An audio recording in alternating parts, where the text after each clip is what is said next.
Merhaba şarma milletima merhaba.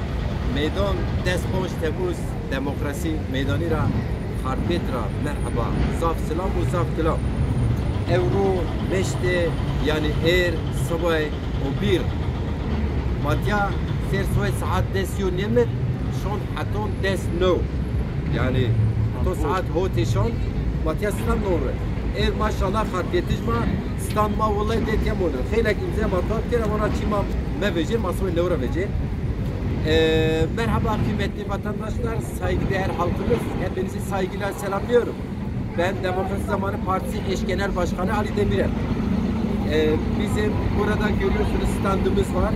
Maşallah Elazığ halkı standımıza akın ediyor. Tam şu an bir kadın arkadaşımız videomuzu çekmek istedi, paylaşmak istiyorum dedi.